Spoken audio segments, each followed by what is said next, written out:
There is no one on the face of the planet, even yourself, that will be 100% safe for yourself or for other people. So it's being able to accept the good enough relationships of being with a bunch of broken people who have their stuff and are still working through that.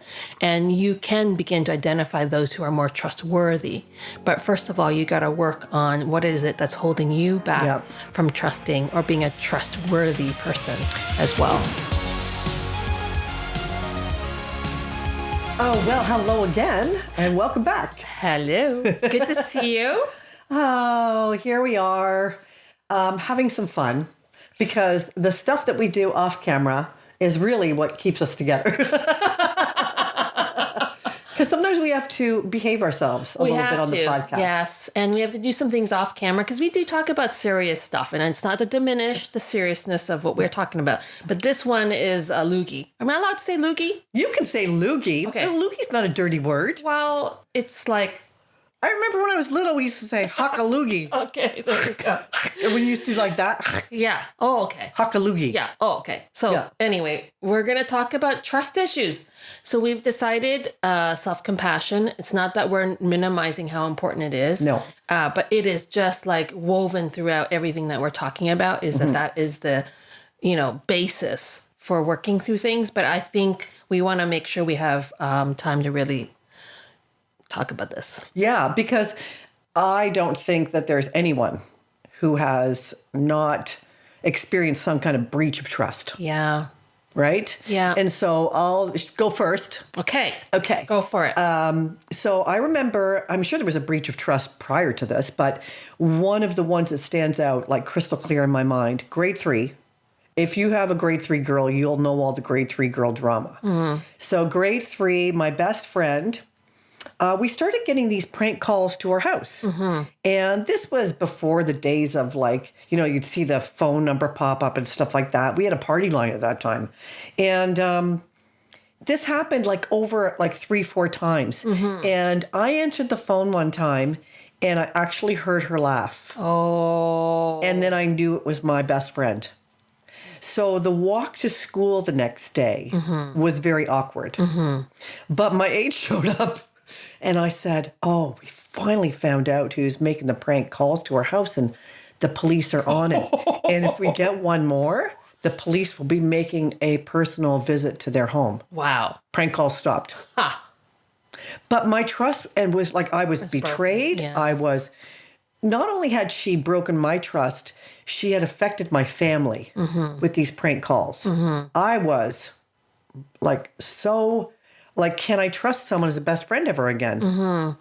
That's really significant because of all the people, it's your best friend. I had the same thing happen. I was a little older, and it was over a boy of all things. And my best friend liked the boy that I liked. And I won't go into details of it, but she literally lied about me to the guy and to the guy's sister, who I was friends with. So one day the sister comes to me and she's yelling at me about things that I supposedly said and did. And I'm completely bewildered. I have no idea what's going on. Yeah. And afterwards, I couldn't defend myself because for me, I go into freeze mode or fawn mode. And so I just kind of took it. And it wasn't until afterwards that I realized that my best friend had been lying about me. But at that point, when I tried to defend myself to that sister, she was having nothing to do with it. So that really was a profound time of me going into myself some more and really just relying on my shadow self was because my trust was broken. But I was thinking about this as we were preparing for the talk, and I think that for me at a deeper level, my trust was actually really broken when my brother died when I was 8. Mm-hmm. A lot of stuff happened at that time. And it was, looking back as an adult, I realized that my parents didn't break trust with me, but they just weren't able to be available to me. Right. So I felt so alone. So it was like this feeling like no one's there for me. God's not there for me. He didn't answer prayers to heal my brother. So I got to figure it out on my own. And I've talked about this before. This is my ongoing thing that I have to work through is that I'm on my own. No one's got my back. I got to figure it out myself. Yeah. And so I think at the deeper level, aside from sort of relational situations that have happened, it's more the thematic, really core issue that broke my trust of being able to open up to other people. And it took a long time for me to even recognize it, let alone even deal with it. Well, I mean, that's a lot. And I'm thinking about, when your brother died and then these other things happened, that's also the age where you're coming out of childhood. Yeah. Right? You're moving out of childhood. You're moving out of those childlike stances and thoughts. And you're becoming really aware of the world around you. Right. And I think that's why this, for me, like that grade 3, it was about 9, right? It's that the world's not the place I thought it was. Exactly. Yeah. And what can I trust? What's real? And the one thing that we hope is that people will be real with us, right? And not betray our trust. And there's such fear there. Yeah. Because it builds into us this fear, how will I move past this into a new relationship where I can actually give my trust again? I think the other thing too, though, is if I look back at myself as a child, I've broken trust as well. I haven't shown up for friends when I should have. Yeah. And I'm not being self-critical here. I'm just being self-honest. Yeah. And I think the key thing is when you as you say, as you're emerging from childhood and you're facing the reality that trust can be broken, is the recognition that all of us struggle with that because of self-protection, or we're just not aware of what's it like on the other side of us. No. So trust issues can go both ways. So the example that I used in this chapter, Jared, I think I used his name as, he was not a really nice person, but he was doing it out of self-protection because he didn't trust other people. But then people couldn't trust him either. That's right. So it's this complex thing of facing the reality that we are all humans and we all make mistakes. And I think the sooner we can own the ways that we break trust and repair, then we can at least do that part. So is that the route to go, or is it better to be aware of all the ways that we've been hurt and try to get, I guess it depends where people are in the journey. I think it's both and. Yeah. I think that sometimes the way we have behaved has come out of a place of broken trust. True. Right? True. Because I think that betrayal and fear are the dynamic duo. Yeah. Right? Like a betrayal of trust, and then the fear that is elicited, it feeds the beast. Yeah. And so I think when we can, first of all, I think using the word a betrayal of trust when you're 8 or 9 is a big, that's a big loogie word, right? We don't usually put it in those context, but it is.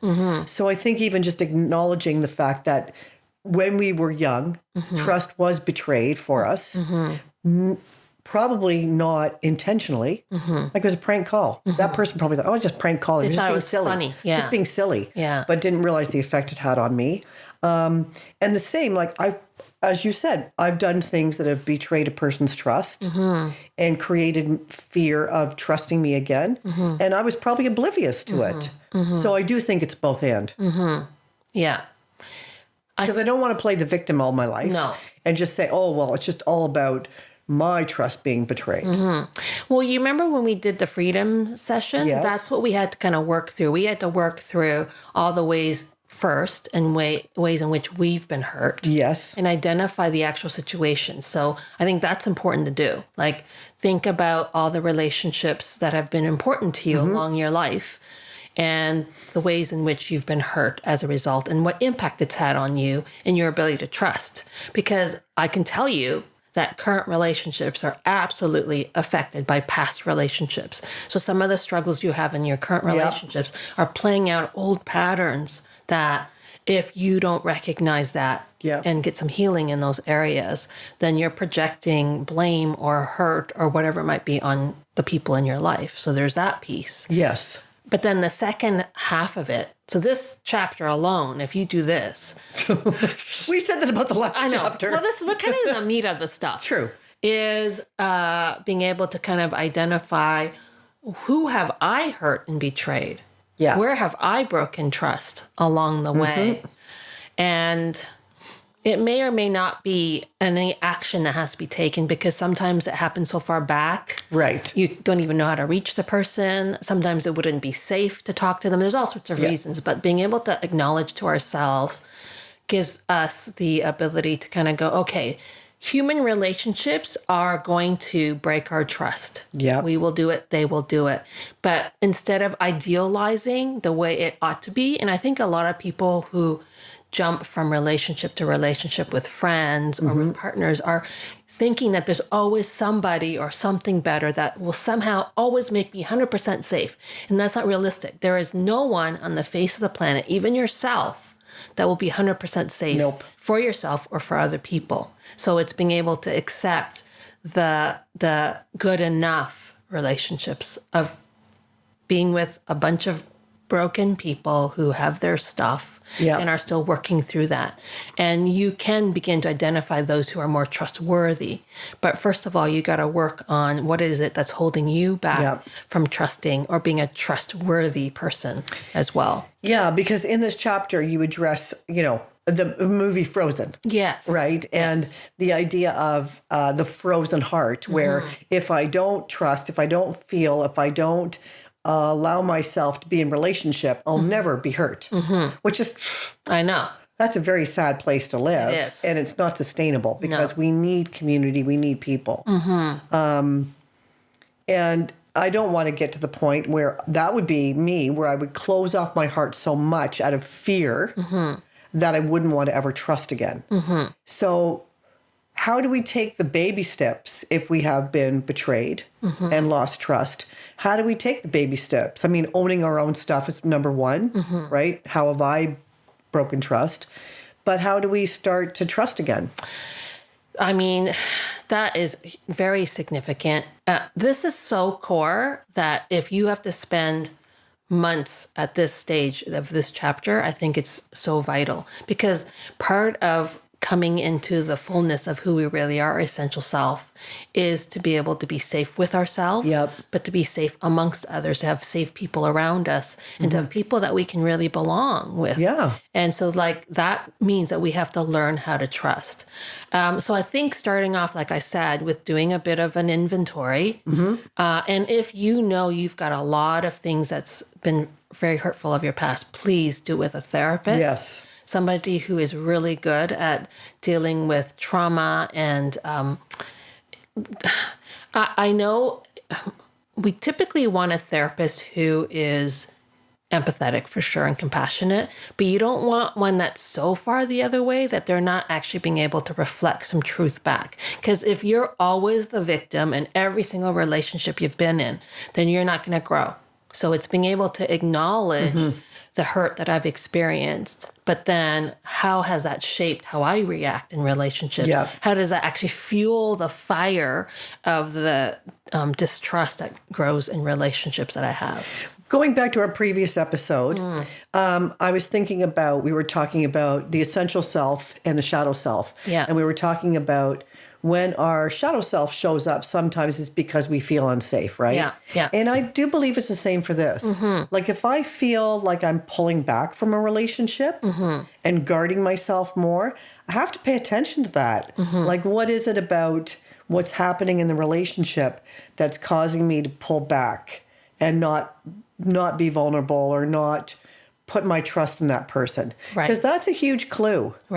And sometimes we're picking the wrong relationships.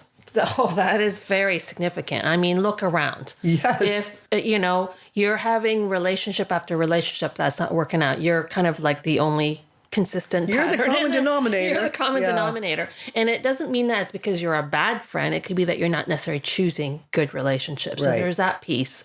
There's just so many layers to even begin to unpack where you have trust issues. But I think going back is always a good place to start. And just thinking through relationships. I mean, you'll see in the Digging Deeper chapters, we talk about the different relationships that you've been through and to think about that.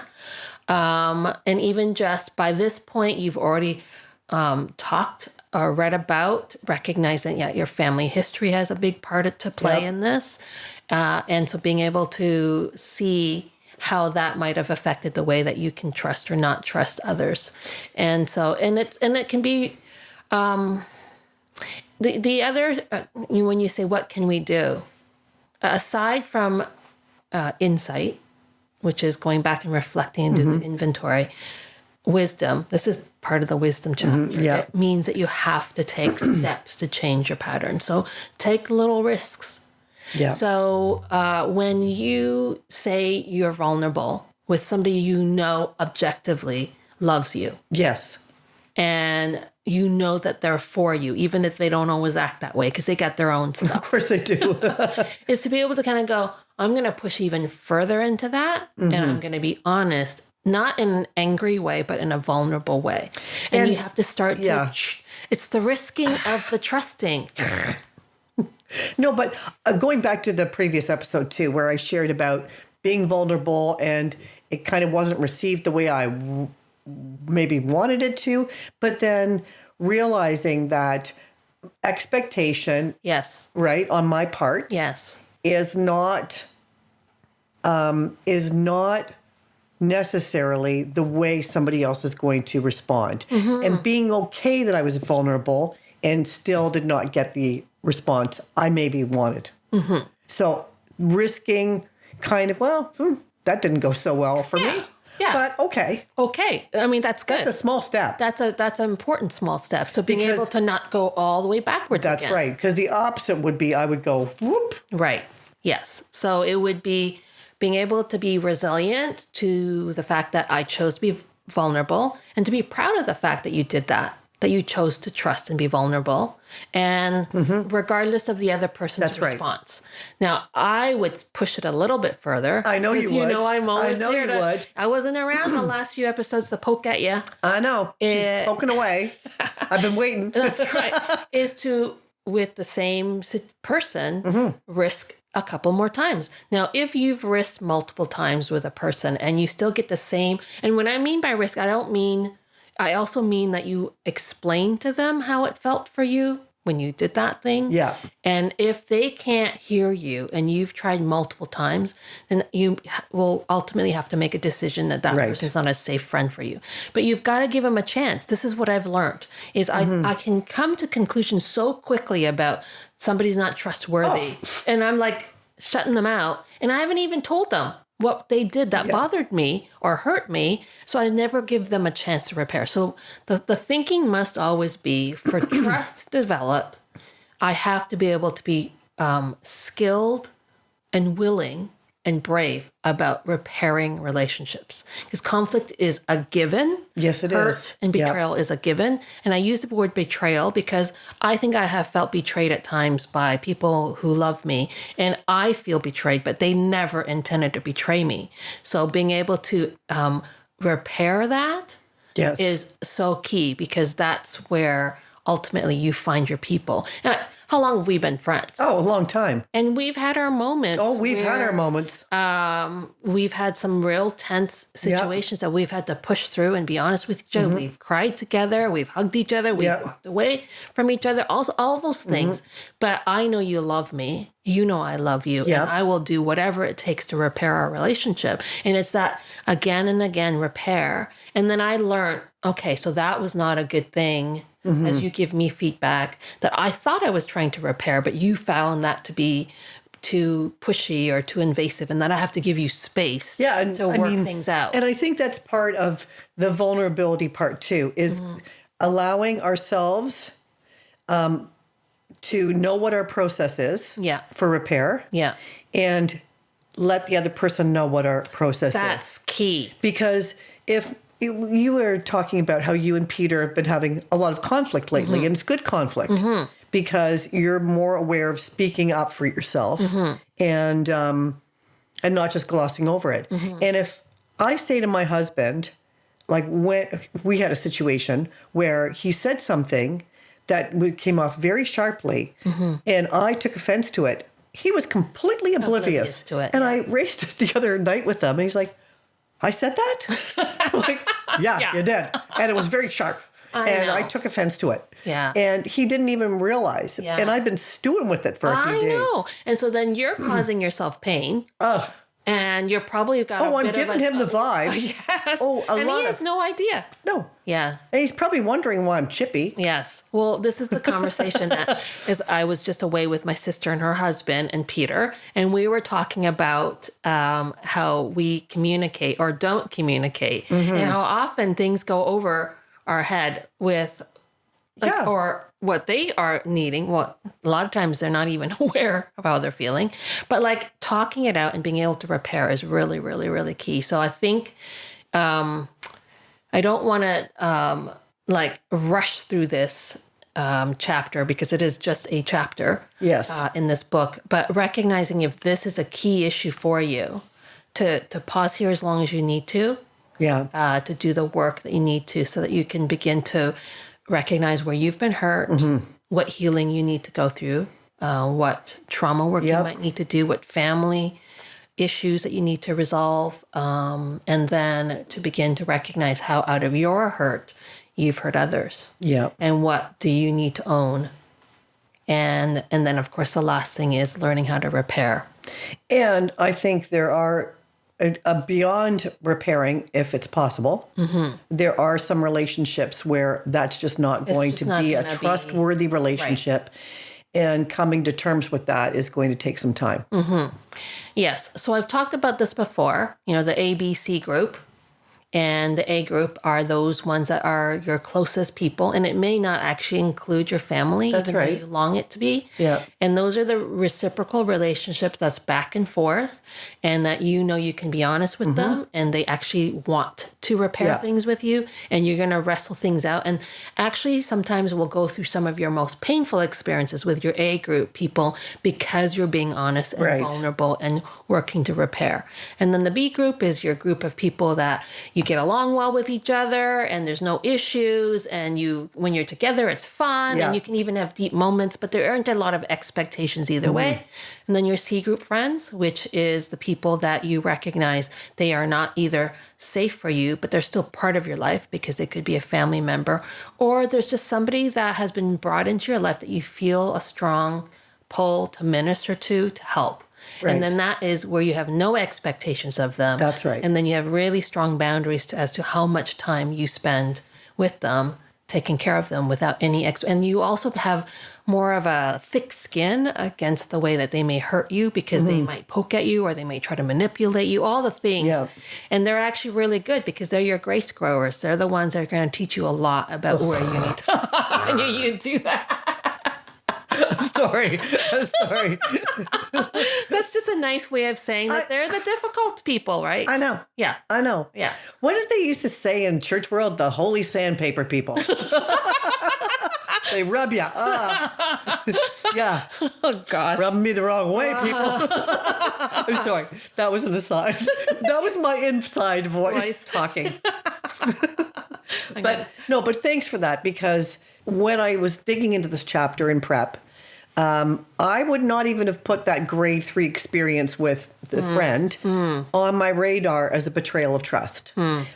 So this is a chapter to dig into because it's going to be layers. Yes. Where you're going to remember some little trust betrayals and then maybe some bigger ones and some unexpected ones. And there's probably going to be ones that you think, wow, that really did affect me. And I glossed over it. And that one might have been actually very significant because it affects friendships. Yeah, of course. In general. And female friendships. And female friendships as well. Yeah. So maybe that would be a question to ask yourself is if you think about your current relationships, where do you struggle the most? Yeah. And how might that be related to broken trust in your past? Thank you, Dr. Mary. Yes. Oh, gosh. That was... intense, I know. I don't mean to do disservice to how important this topic is. Linger as long as you need to on this. We might come back at a later segment and kind of talk a bit more about it just because it's so core.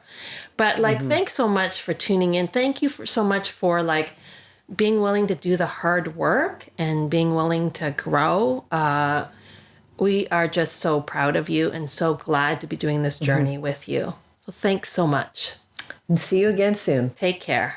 Thanks for listening to the Fully Lived Life podcast. We hope you found it encouraging and helpful.